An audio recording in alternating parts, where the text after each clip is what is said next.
بسم الله الرحمن الرحيم نحمده ونصلي على رسوله الكريم أما بعد فقد قال الله تعالى أعوذ بالله من الشيطان الرجيم بسم الله الرحمن الرحيم وما أرسلناك إلا رحمة للعالمين. وعن أبي مسعود الأنصاري رضي الله عنه قال رجل يا رسول الله لا أكاد أدرك الصلاة مما يطول بنا فلان، فما رأيت النبي صلى الله عليه وسلم في موعظة أشد غضبا من يومئذ، فقال يا أيها الناس إنكم منفرون، فمن صلى بالناس فليخفف فإن فيهم المريض والضعيف وذا الحاجة. أو كما قال عليه الصلاة والسلام إن الله وملائكته يصلون على النبي يا أيها الذين آمنوا صلوا عليه وسلموا تسليما. اللهم صل على سيدنا ونبينا مولانا محمد وعلى آل سيدنا ونبينا مولانا محمد وبارك وسلم.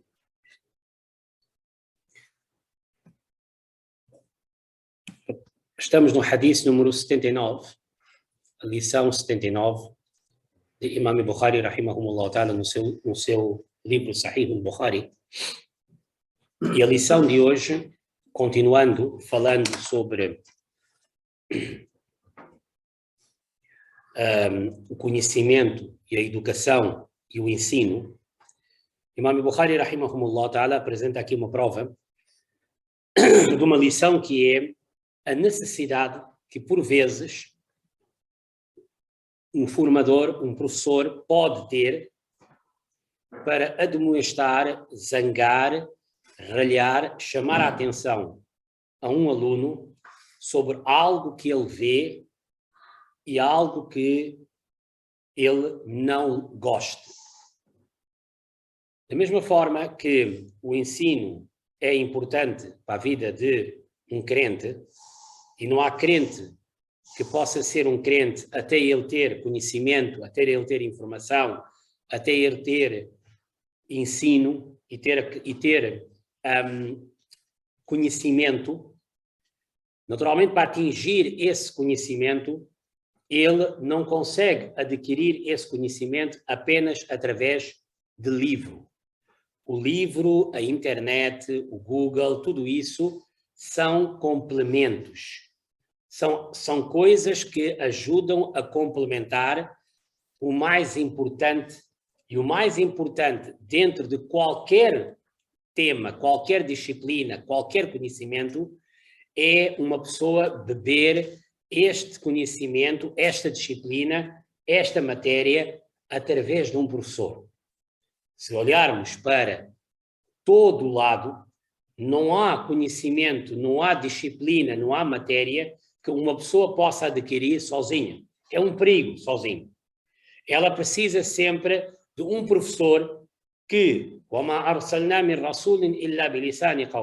saiba falar o idioma dela, saiba conversar com ela e fale numa linguagem que o próprio aluno conheça. Portanto, não pode estar a falar para crianças uma linguagem de adulto, como também não pode estar a falar perante adultos uma linguagem de criança. Não pode. O Corão Majid até diz, nós sempre que enviávamos um mensageiro até um povo, este mensageiro falava a língua, não a língua, o dialeto do povo. O dialeto do povo. Não falava língua. Não era illa bilugha. Lugha é a língua, é o idioma. Lisan é o dialeto. Dialeto significa, dentro de uma língua, cada língua tem o seu dialeto. Tem um sotaque ou um dialeto que se fala mais no sul, mais no norte. O Corão Majid, a língua árabe é tão rica que o Corão Majid, o Alcorão Sagrado, quando foi revelado ao profeta de Allah, sallallahu alaihi wasallam, foi revelado, de acordo com a grande maioria das opiniões, em 7 dialetos diferentes. Como você tem português, não é? Pois o português tem dialetos. Tem um dialeto do norte, do sul, das ilhas, tens o brasileiro, tens também outros dialetos. O Corão Majid, como foi revelado em 7, e há quem diga em 10 dialetos. Por essa razão, vocês quando ouvem um indivíduo marroquino a ler Corão, vocês veem a diferença. Quando vês um tunisino a ler o Alcorão, você vê a diferença. Há palavras ali que são lidas de uma maneira diferente. Uma coisa que vocês devem sempre aprender, normalmente os meninos que estudam árabe sabem, praticamente têm conhecimento disso, que na língua árabe não basta só uma diferença entre zabar e zero, fatah, kasra, dama, não muda significado. O que muda completamente significado é a mudança de uma letra. Em vez do ha, você escreveu ain, ou em vez do ta, você meteu o to, ou em vez do sin, você meteu o swad. Ali o significado muda completamente. Mas a mudança de a, i, u, ou até de uma bolinha, que é aquilo que a gente chama de sukun, não faz muita moça. Muitas vezes, quando chega Ramadã, há mais aquelas velhas discussões de sempre. Primeira discussão é lua, sempre, né? Segunda discussão é quando estamos a fazer taravi, né? Quando a gente senta, né? Depois tem aquele dua. Ninguém reza, mas todo mundo está preocupado, mas ninguém reza. Isso é que a gente já agora, o que é que faz? A gente nem para, a gente segue o jogo. Que é aquele subhanallah mulk wal malakut al-azamati. E então há outros que dizem wal-azmati, né? E há aquela pancadaria. Azmati ou azamati. Primeira coisa que temos que ver, quando nós apanhamos a língua árabe, nós olhamos primeiro para as consoantes. E todas as palavras árabes têm sempre 3 consoantes, aquilo que a gente chama raízes. A raiz desta palavra é Ain, Zo e Mim, que tem 2 significados. Azam tem significado, pode significar grandeza, mas também pode significar osso do corpo. Então, o que é que se normalmente, como Jamil? Jamil pode significar beleza, mas também pode significar camelo. As letras são iguais. Agora, o que é que tu vês? Tu olhas para o contexto. Em que contexto está a ser utilizado esta palavra? No caso de Azamati e Azmati, ambas as situações vêm de 2 diferentes dialetos. Em alguns dialetos eles dizem Azamati, e em alguns dialetos eles dizem Azmati. O significado em ambos os casos é a grandeza. O facto de ele ter um zabar ou um fatah no meio não muda o significado. A gente tem que saber um bocadinho de árabes, da língua árabe e língua árabe arcaica para tentar fazer isso. Então, aqui como é que a gente sabe isso? Nós temos que ir ver através do professor. O professor ensina isso. O Corão Majid tinha sido revelado em 7 dialetos diferentes. Sim, o dialeto que ficou no mundo e que ganhou mais é o dialeto que a gente está a usar hoje em dia, que é o dialeto de Hafs, que é o dialeto que, podemos dizer, 70% do mundo muçulmano lê. Makkah, Madina também lê, Índia, Paquistão, Bangladesh também lê, praticamente toda a zona do mundo lê. O que muda mais ou menos é algumas zonas do mundo, como por exemplo no norte da África, eles usam um outro dialeto, mas todos eles estão corretos, nada disso muda o significado. É apenas uma maneira como naquela época era revelado. Porquê? Porque à medida que o Alcorão era revelado, quem percebesse dialeto A, ouvia, decorava, depois voltava para a sua tribo e ensinava assim à sua tribo, mostrando que desde o início que o Islão, tal como as outras religiões também, vivem de ensino. E ensino não é só livros, naquela altura não havia livros. O que realmente o ensino mais eficaz é o ensino de, tens um professor e esse professor está a ensinar ao seu aluno. Sim, naturalmente, tu tens de confiar no professor. Se vês que esse professor é um bocadinho, não é da tua confiança, naturalmente, o que tu tens de fazer é simplesmente vai embora, vai apanhar um professor da tua confiança. Não podes beber tudo o que aparece à tua frente. Tem que ser um professor, primeiro, seja da mesma religião, seja também da mesma área de crença, porque hoje em dia há de tudo na net. Depois que possivelmente fale a tua língua, porque reparam que às vezes quando eles falam na língua, no árabe ou no urdu, há uma maneira de falar que é diferente. Esqueçam isso, basta vocês verem os nossos irmãos de Moçambique. Quando eles falam, o português dele é agressivo. É muito agressivo. O português de Portugal é um português mais delicado, mais sensível. Eles até quando dizem, pá, da maneira que tu falas, vocês parecem maricas a falarem. Eles muitas vezes dizem isso a nós. Você diz, por favor, faça isso. Não se diz por favor, tem que se mandar logo. Eu disse, mas por favor, nós não estamos a pedir favor de favor, porque eles lá pensam que o por favor significa, se não quiser, não faz. Aqui, não, aqui é uma forma de falar, é expressão. É expressão. E então tem que ser alguém da área onde tu vives para tu perceberes exatamente isso, o dialeto. Porque a ideia qual é? É o aluno captar completamente a informação que está a ser veiculada do professor ao aluno para que realmente ele perceba o conteúdo e perceba exatamente aquilo que está a aprender. Porque se ele perceber aquilo mal, ele vai contar a outros e assim vai haver uma cadeia de pessoas a perceberem tudo mal. Chega a uma altura que realmente uma geração inteira cai nisso. E então, por vezes, o professor pode, se realmente tem condições, naturalmente há alunos e alunos, ele pode chamar a atenção, mas quando ele chama a atenção, ele não chama a atenção personalizando. Porque muitas vezes você se personalizar, o fulano, o indivíduo, é burro, ele, coitado, vai abaixo. Então, o que é que ele fala? Ele fala em geral. Para o fulano já perceber, fui eu que levei, ele deu-me aqui uma trancada. Isto é o que Imam Bukhari, rahimahumullah, está a dizer, que por vezes, sim, o professor tem que ser calmo, tem que ser tranquilo, tem que ser delicado, tem que falar uma língua que o povo compreenda e a bem levar as coisas. Mas, por vezes, ele terá que utilizar um bocadinho de agressividade se assim sentir. Mas essa agressividade tem que ser pontual, não pode ser um agressivo toda a hora, porque se ele for sempre agressivo, o que vai acontecer? As pessoas vão deixar de querer estar com ele. Agora vamos ler o hadith que Imam Bukhari, rahimahumullah ta'ala, está a apresentar. Como eu sempre vos expliquei nessas aulas, Imam Bukhari, quando apresenta uma tese, tem que apresentar uma prova. Você não pode apresentar uma tese sem apresentar a prova. E a prova, naturalmente, tem que vir ou através do Corão Majid, do Alcorão, ou então tem que vir através de uma ordem ou um evento direto, aquilo que nós chamamos hadith, de Nabi Karim sallallahu alaihi wasallam. Não se esqueçam, para os meninos que estão a entrar aqui novos, que estes ahadith, este é o número 79, os 78 que a gente já apresentou, grande parte deles vocês podem ir buscar na nossa plataforma.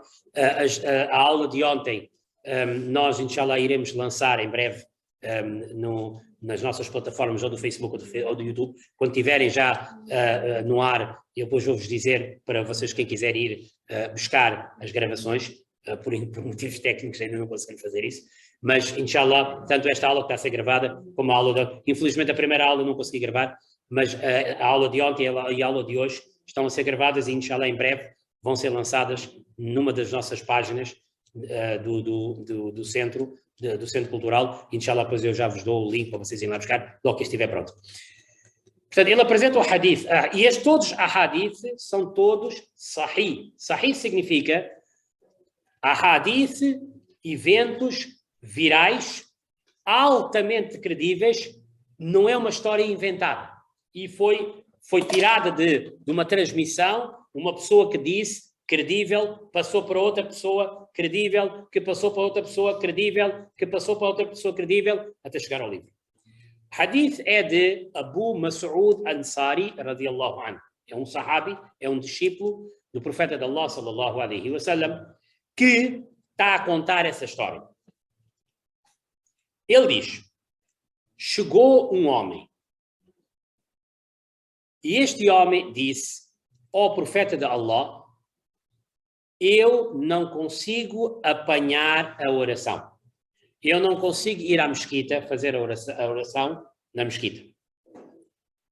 E a razão que eu não consigo fazer a oração na mesquita é porque há um imam, o Senhor nomeou, que faz a oração muito longa. Ok? Reparam aqui, normalmente, isto é uma queixa, é uma crítica. Os discípulos, por norma, tinham sido preparados pelo profeta que quando havia uma coisa, queixa de alguém, ou uma crítica de alguém, eles normalmente nunca diziam o nome desta pessoa. Porque eles tinham a noção que esta história vai eternizar para sempre. Não vamos estragar o nome deste homem. Sim, quando era algo de bom de alguém, então eles diziam o nome dele. Porquê? Porque esta pessoa iria eternizar a sua vida, todo o mundo iria conhecer esta pessoa e até 1000 anos depois, hoje estamos aqui sentados 1400 anos depois, iríamos estar a falar sobre essa pessoa. Mas quando era uma situação de queixa, erro, então eles sempre diziam, um homem veio e fez isso, um homem disse isso, um homem fez isso, o imã fez isso. Bom, nos outros livros nós descobrimos que o que é que tinha acontecido? Na realidade, o que tinha acontecido é o profeta Muhammad sallallahu alaihi wasallam, quando Yemen, o país Yemen, que não é o país de hoje, que na altura era muito mais pequenino, quando caiu e entrou debaixo da senda da bandeira islâmica, o profeta Muhammad mandou um sahabi chamado Muaz bin Jabal para ir ser o governador lá e ensinar lá. O governador normalmente o que é que fazia? Fazia 3 coisas. Primeiro, tomava conta da parte estatal. Segundo, parte do ensino, ele dava aulas. E terceiro, ele é que fazia imam, fazia namaz. Porque naquela época, o sultão, o rei, é que fazia as orações. Hoje em dia o rei nem vai à mesquita. Mas naquela época, o rei é que fazia a oração. Porque Muhammad sallallahu alaihi wasallam era o rei máximo, ele fazia as orações. Jazakallah. Então, Muaz bin Jabal tinha sido enviado e o profeta, muito cautelosamente, no caso de Muaz, quando foi o dia que ele teve que ir embora, ele até disse, Muaz, anda cá, eu vou-te levar até lá fora e vou conversar contigo.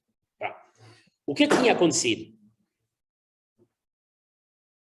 Quando ele tinha, muitas vezes o que acontecia, é que Muaz quando chegava na sua mesquita, fazia a oração da sua mesquita e muitas das vezes o que ele fazia, ele chegava a fazer a oração com o profeta, houve 2 alturas em que isso aconteceu, em que ele tinha feito a oração com o profeta e chegava muito tarde à sua própria mesquita e fazia a oração muito tarde.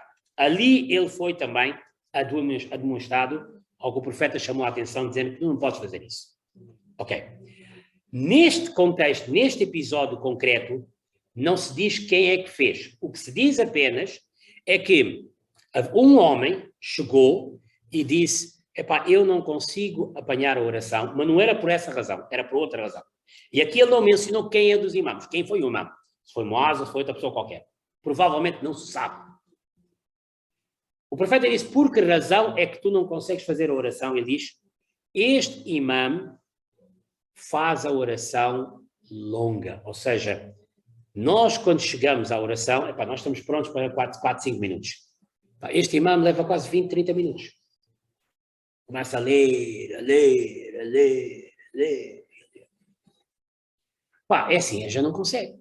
Porquê? Porque o pessoal trabalha, eles trabalhavam num comércio, eles trabalhavam na agricultura. Pá, não é fácil. Eles, muitas vezes, é difícil fazer a oração, mesmo assim eles arranjavam um tempinho para chegar à oração, e quando chegavam à oração, pá, queriam fazer a oração no mínimo, uma oração de 4 rakatas, deve levar o quê? 5 minutos, 6 minutos, 7 no máximo.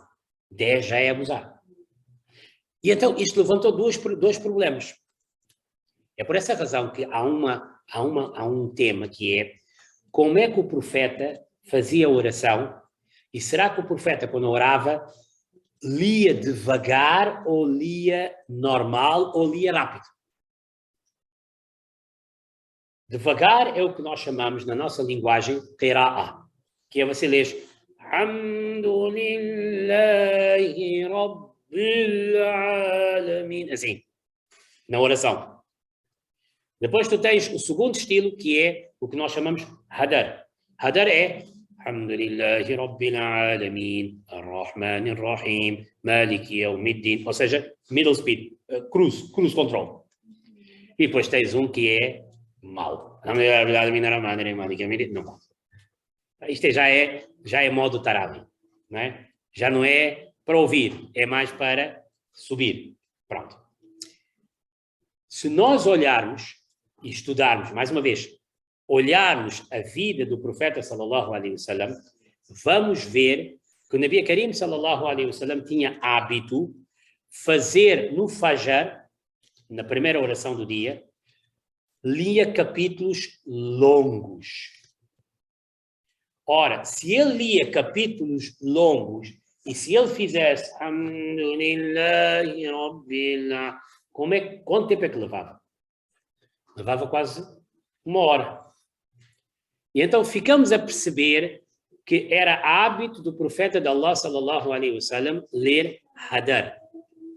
E não ler, nem ler muito rápido. Ninguém, o profeta nunca fazia isso. O Corão diz, né? Warattil al-Qur'ana tartila. Lê o Corão bem. Isto não é. Ok? Mas também qira'a, não é possível ele, e muitas vezes o profeta sallallahu alaihi wasallam fazia salat al-Fajr 1 hora antes de nascer o sol.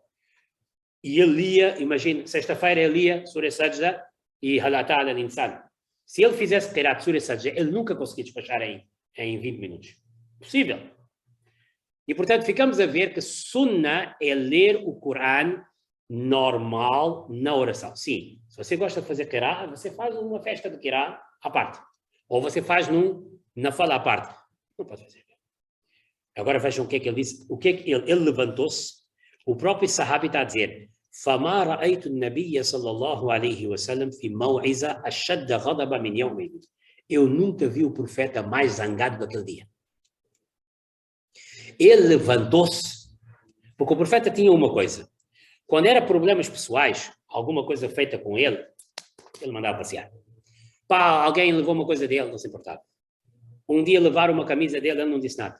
Um dia havia um problema qualquer, um cavalo, um problema, não disse nada. Quando era uma situação pessoal, ele era a pessoa mais doce do mundo. Mas quando era problemas de comunidade, problemas de povo, quando ele descobriu o quê? Então, mas por causa desse imam, o imam tem o hábito, o imam tem que puxar as pessoas para a mesquita. O padre tem que puxar as pessoas para a paróquia. O rabi tem que puxar as pessoas para a sinagoga. Não é afastá-las. Não é afastá-las. Quando ele viu o quê? Quer dizer, mas esse imã eu mandei para ali e este indivíduo, em vez de puxar as pessoas e facilitar a vida das pessoas, estão a afastar as pessoas. Uma coisa é, há pessoas que são mimadas e que só vêm para criar problemas. Essas, a gente até diz, porta da rua é serventia da casa. Mas pessoas normais, neutras, que realmente vêm fazer a oração numa mesquita, querem realmente fazer a mesquita, tiraram algum tempo, têm a sua vida, têm o seu trabalho, têm a sua previsão. E depois o indivíduo chega ali e começa a fazer qira'a, né? Isto não pode ser. Aí o profeta sallallahu alaihi wasallam disse: Ayyuhan nas, ó povo, vocês andam a afugentar pessoas. Então, não disse o nome da pessoa. Já viram que ele não mencionou o nome? Até há quem diga que ninguém sabe quem era este imã. Os discípulos conseguiram muito habilmente tapar o nome deste indivíduo. Porquê? Para não entrar. A história de Muaz ainda conseguiu-se apanhar, por causa de Muaz o que fazia é saía e chegava tarde, porque ele ia fazer a oração com o profeta, e então quando chegava à sua vila, já chegava tarde. E então as pessoas diziam: não é hora de chegar, nós também queremos dormir, no Isha. E ele disse: não, eu quero fazer o Isha com o profeta, mas também quero ficar com vocês. E então foram queixar ao profeta, chama Muaz. Afatana anta ya Muaz. Muaz, tu estás a criar fitna aqui. Então, mas para ficares aqui comigo, tudo bem, tu queres aprender, mas o meu povo tem que pagar por isso, porquê? Faz como o Omar. O Omar ontem não expliquei. Um dia vai um dia vai outro. O Omar radiallahu anhu fazia isso. Ontem não disse. O Omar ia um dia e o outro. Porquê que o povo tem que pagar pelos teus caprichos? Nem que sejam caprichos bons. Você quer ficar comigo, quer estar comigo e quer aprender para depois ensinar o teu povo. Certo. Mas ao preço de criar problemas à sociedade? Não disse. Então Moaz ali foi apanhado. Aqui não se sabe quem é que era. Eles conseguiram segurar o nome e até hoje os próprios narradores e os próprios analistas dizem: nós não sabemos bem quem era este indivíduo. Mas vejam como é que eles conseguiram proteger o nome do irmão que cometeu um erro. Allah que nos perdoa hoje em dia é completamente ao contrário. Se a gente descobre, tira logo foto, tal, daquela pessoa. Aquele indivíduo fez isso, tal, tira logo foto de ex. Espalha no Facebook e no WhatsApp. Porque queremos mandá-lo abaixo. E quando é uma coisa boa dele, recebeu um prémio. Ouvi falar que ele recebeu um prémio. Sim, realmente foi muito bom. Mas cá por mim ele deve ter feito alguma coisa para ganhar o prémio, né? Se cá por mim... E Allah nos perdoa, não é só os jovens falam assim, até as velhas falam assim. Já deviam ter vergonha na cara. Os velhos e as velhas que estão com o pé na cova falam assim. Não, de certeza que ele deve ter pago. Ele como é rico deve ter pago. Ou ele como é filho de Molana deve ter pago. Ou ele como é assim. Quando é para falar bem de alguém, dói barriga. E quando é para falar mal de alguém, mas lembra-se, quanto mais falares mal, la tuzhiri shamatata li akhik, fayarhamuhu Allah wa yabtalik. Jamais demonstra felicidade na tragédia do teu irmão, porque Allah vai ter pena do teu irmão e vai atirar em cima de ti essa tragédia. Hadith de Nabi Karim sallallahu alaihi wasallam. Nunca esqueceu, falou. Hoje em dia, queres ir para Jannah, fica calado. Hoje em dia, para Jannah, faz a oração, faz jejum, paga zakat, faz hajj, toma conta da tua família e não fala e você vai entrar, inshallah, no Jannah. E no outro hadith, Nabi Karim sallallahu alaihi wasallam, faz salam, afshu salam, wa at'imu ta'am, dá de comer, wa sallu bil-layl wa nas niyam, faz namaz à noite, udkhulu al-jannah bi-salam, vais entrar no Jannah, inshallah. Só basta fazer essas coisas. Basta só fazer isso. E não há de haver problema nenhum, inshallah. Hoje em dia, se uma pessoa que ficar calada, já é meio caminho para Jannah. Porquê? Porque às vezes Allah nos perdoa, a gente pode dizer uma coisa e o efeito é completamente nefasto. Às vezes até a niyat pode ser nossa boa, mas o efeito é nefasto. E depois tudo corre mal, depois cai tudo em cima de nós. Não é? Prefere ficar calado. Então aqui Nabi Karim sallallahu alaihi wasallam diz: Ayyuhan nas, innakum munaffirun. Ó povo, vocês andam a afugentar pessoas. Viu? Falou no geral. Porque está a dar uma ordem geral a todos. Está também a fazer chegar a mensagem ao indivíduo, mas ao mesmo tempo também está a fazer chegar a mensagem ao resto que também está. E está a falar diretamente aos imãs, aqui. Vocês estão a alongar a oração tanto, que este homem, por causa disso, deixou de vir. Agora, atenção, se fosse baiano, ele podia levantar e ir embora. Se fosse zikr, ele podia levantar e ir embora. Se fosse uma aula, podia levantar. Vocês aqui também no online, sai da reunião, acabou. Mas aqui não, aqui é salah. E na época não havia tantas mesquitas. Hoje em dia, até hoje em dia, você pode dizer, pá, eu não gosto daquela mesquita, eu vou para aquela. Está bem, vai. E é bom ver quanto mais mesquitas houverem, melhor é. Mais alternativas há. As mesquitas devem haver mais, mas as mesquitas devem ter como objetivo criar alternativas para as pessoas. Não é para criar rivalidade entre as pessoas, ou para criar rivalidade entre as cúpulas. Não. O niyat deve ser facilitar a vida, e conforme eu expliquei-vos ontem, você primeiro abre mesquita, você vai ver a partir daí o povo todo começa a mudar para ali. Masjid Nabawi foi assim também que foi feito. À medida que você abre um espaço de culto, automaticamente mais gente começa a mudar para lá. Isso Masjid tem essa funcionalidade. Mas as alternativas que são dadas são alternativas para o povo não faltar salah. Para o povo poder estar aqui a walking distance, poder chegar à mesquita, poder fazer a sua oração, poder também ir para casa. Mas para criar qualquer... Mas naquela época ainda não tinham essas condições. Eles ainda não tinham essas condições. Às vezes um homem tinha que ir para aquela mesquita sozinho, porque era a única mesquita que estava disponível naquela vila. Aquilo eram vilas, eram bairros. À medida depois que os bairros foram aumentando, começou a haver mais locais. Nabi Karim sallallahu alaihi wasallam está a chamar a atenção que, olha, não façam a oração tão longo. Tão longo. É khilaf sunnah. Nabi Karim sallallahu alaihi wasallam não lia devagar, não fazia qira'a no imamat.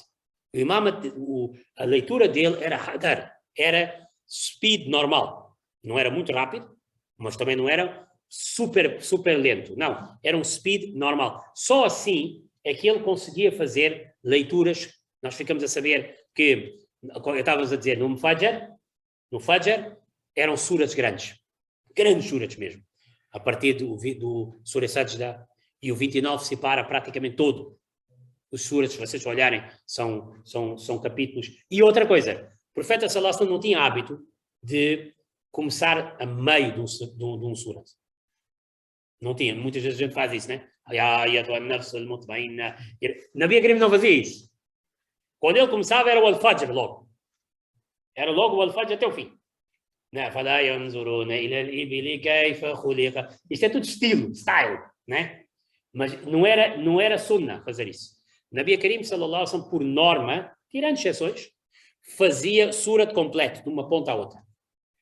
E Fajr era, podemos dizer, o 28, o 29 e o 30 eram feitos até mais ou menos o Shamsi, e até Shamsu Kuwirat. Era mais ou menos até ali. Depois, Zohor e Asr já era maior. Mas também ninguém ouvia. Portanto, as pessoas não sabiam exatamente. Mas diziam que ele ficava assim mais 3, 4, 5 minutinhos, puxava mais. Não ia menos que 10 minutos. Zohor e Asr.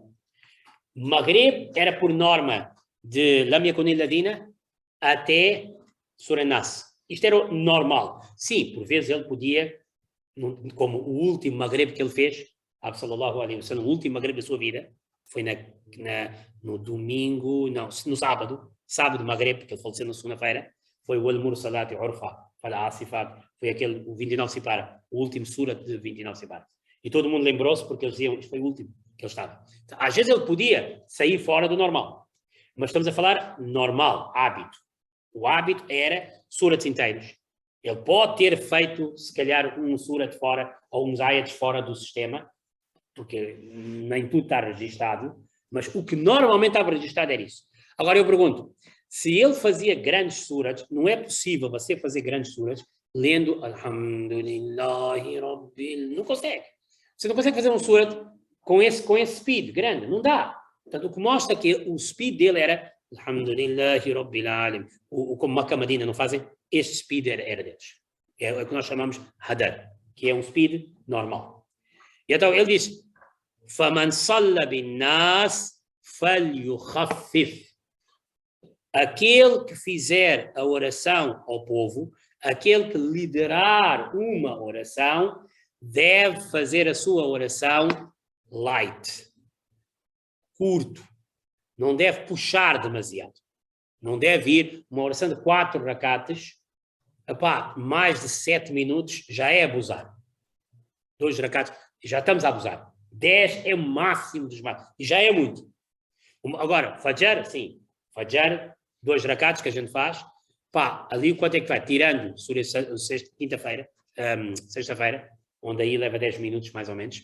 Também, se for um speed normal, tenta lá fazer o Fajr, o estilo Qari Abbas, aquele Qari Abdul Basit.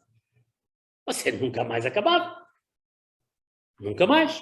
Surah Sajda é longo. Surah Sajda são quanto? 4, 5 páginas. Vai lá fazendo ali. Todo mundo ia embora. Ninguém ficava. Então, o que mostra que Sallallahu Alaihi quando fazia, lia rápido. Ia mais rápido. Fazia um speed mais alto. Não tão rápido, mas também não tão baixo. Então, falho Khafif, ele deve fazer light, ele deve fazer isso mais abreviado. Porquê? فَإِنَّ فِيهِمُ الْمَرِيضَ وَالضَّعِيفَ وَذَا الْحَاجَةِ. Porque atrás dele estão pessoas doentes, estão da'ifa, pessoas frágeis. Frágeis aqui pode estar a falar de crianças, bebés, mães que têm o bebê com eles. Naquela época eu expliquei que as senhoras também vinham à mesquita e muitas vezes levavam as suas crianças consigo. Por isso é que Nabi Karim Sallallahu Alaihi Wasallam, num hadith até diz que quando muitas vezes eu começo o Corão, eu tenho vontade de speedar ali no Corão. O Corão é uma autoestrada. O Corão tem uma doçura que você chega a uma altura, você só quer tal. Taravi, por isso é que serve para isso, né? Mas melhor é Qiyamul Layl. Qiyamul Layl você mete autoestrada. E está sempre ali, abrir. O Corão é bonito, é saboroso. A leitura do Corão, da maneira como Nabi Karim sallallahu alaihi wasallam. Então o próprio profeta sallallahu alaihi wasallam disse, eu fico com vontade, eu queria esticar, aqui dar uma esticada bem dada. Mas depois de repente eu ouço um bebê a chorar e eu penso, coitada da mãe, o que é que deve estar a passar agora? A mãe, coitada, agora não pode abrir a oração, porque não vai partir a oração por causa disso. Portanto, ela já está estressada. Parte, não parte. Então, o que é que eu faço? Eu rapidamente acabo a oração para que esta mãe possa rapidamente ver o que é que se passa com a criança. Então, eles dizem, marido, vocês têm pessoas doentes que fizeram um esforço para vir à oração. Coitadas, podiam ficar em casa, mas fazem um esforço para vir à oração. O Ad-Da'ifa, tens pessoas frágeis, crianças, que também, coitadas, não aguentam ficar 10, 15 minutos de pé. Porque entram logo na brincadeira, logo a seguir.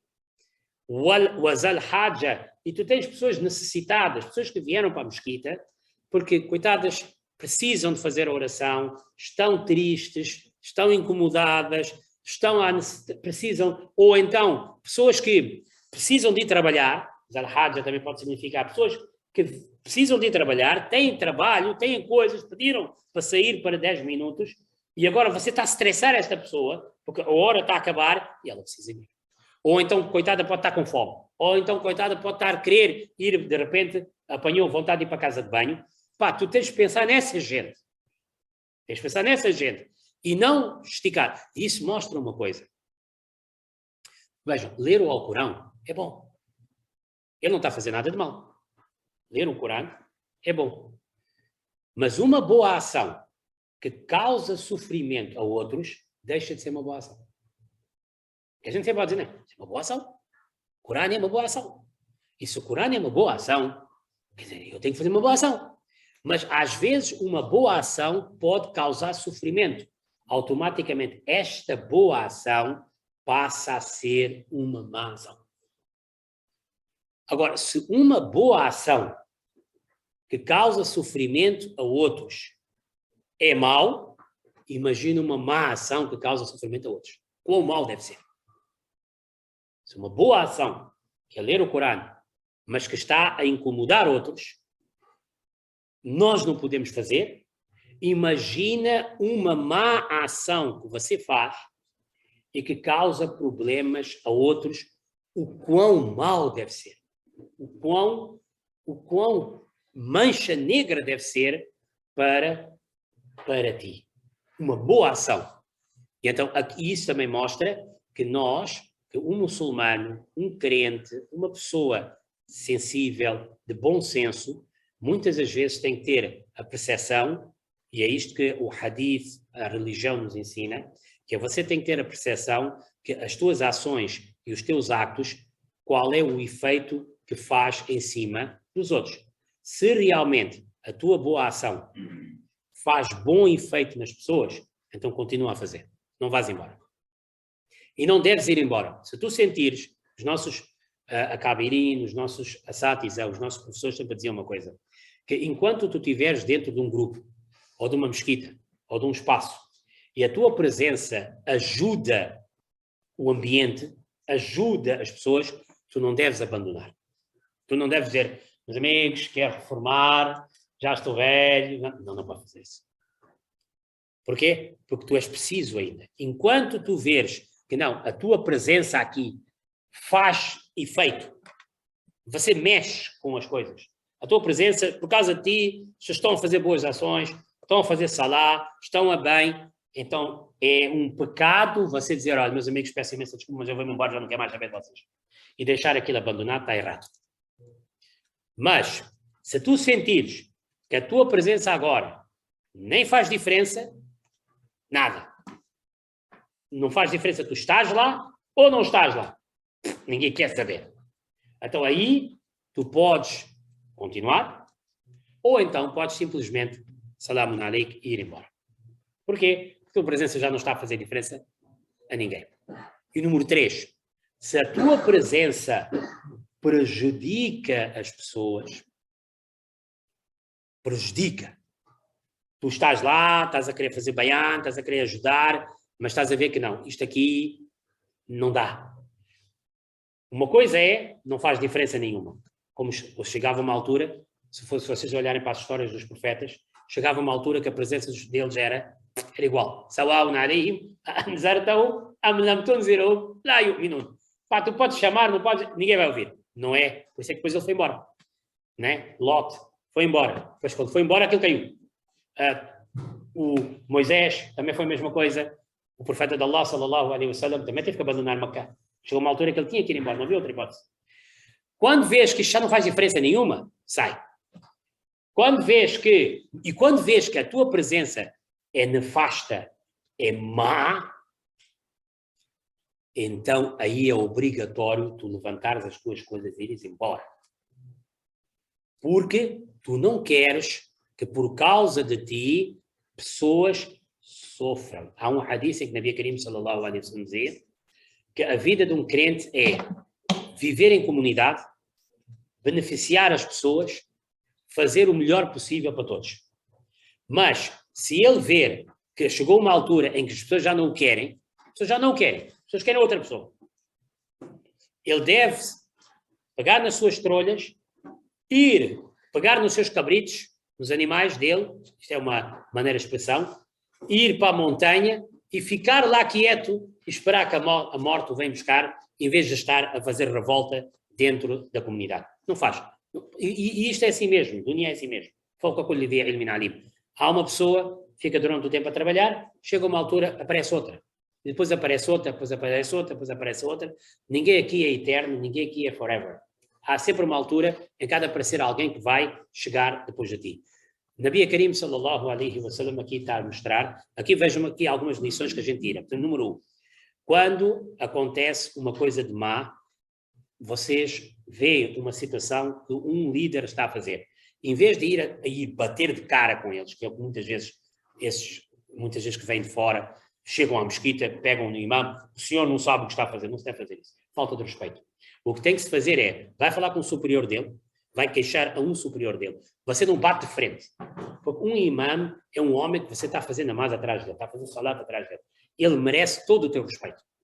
Nem que ele esteja a cometer alguma coisa mal, você não bate de frente com ele. Ou um professor, você não bate de frente com o professor. É considerado um pecado desrespeitar um professor. Nós vemos nas nossas escolas hoje em dia, eles até batem nos professores. O professor não pode bater aluno, mas o aluno já bate no professor. Não pode. O que se faz é, vai ter com o superior e diz, olha, aquele professor fez isso, isso, isso, o senhor tem que chamar a atenção. Aquele imam fez isso, isso, isso, o senhor tem que chamar a atenção. Não se bate de frente, porque é falta de respeito. Segunda situação, o superior, quando vê essa situação, tem que averiguar, ele averiguou, e depois de averiguar, das duas uma, ele pode chamar a própria pessoa, o próprio professor, chamar a atenção e dizer, olha, não deves fazer isso. Mas também ele deve, abertamente, sem mencionar o nome da pessoa, do professor, para não lhe baixar de nível, chamar todos os professores e dizerem, eu ouvi aqui isso e assim, façam favor dos senhores não fazerem isso. Porque isto serve também para uma demonstração geral, todo mundo fica a saber que isto não pode fazer, e ao mesmo tempo também a pessoa, o homem que está a ser indicado e que está a ser alvo, também perceba a mensagem, e muitas das vezes, tal como ele fez com Muaz bin Jabal na outra história, ele chamou também Muaz bin Jabal à parte e disse, Fatan anta ya Muaz, o que é que tu estás a fazer?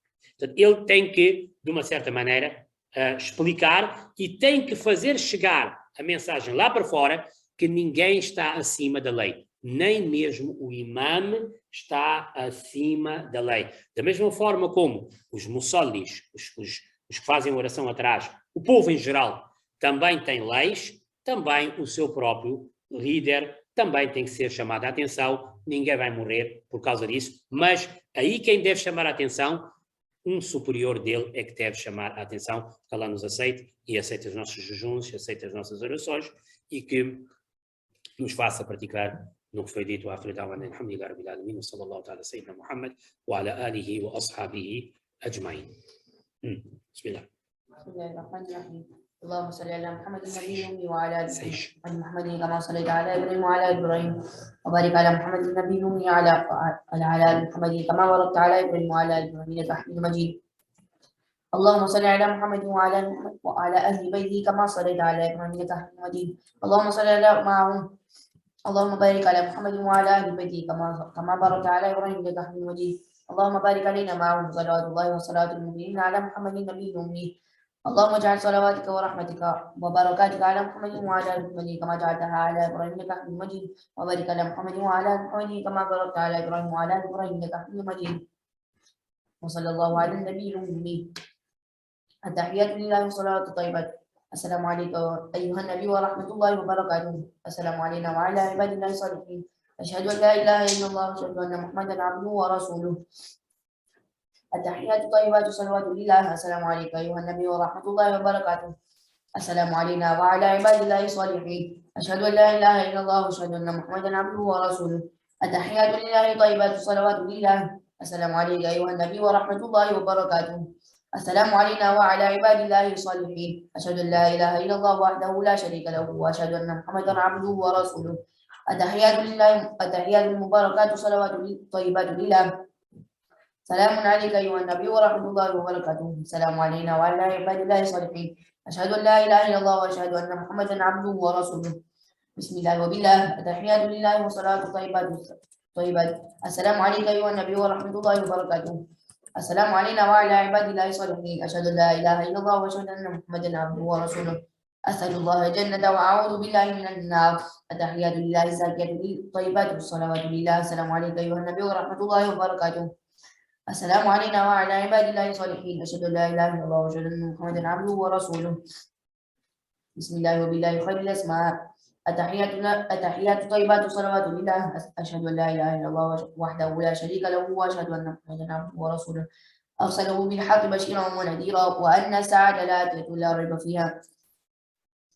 السلام عليك أيها النبي ورحمة الله وبركاته. السلام علينا وعلى عباد الله الصالحين. اللهم اغفر لي واهدني. التحيات الطيبات والصلوات لله.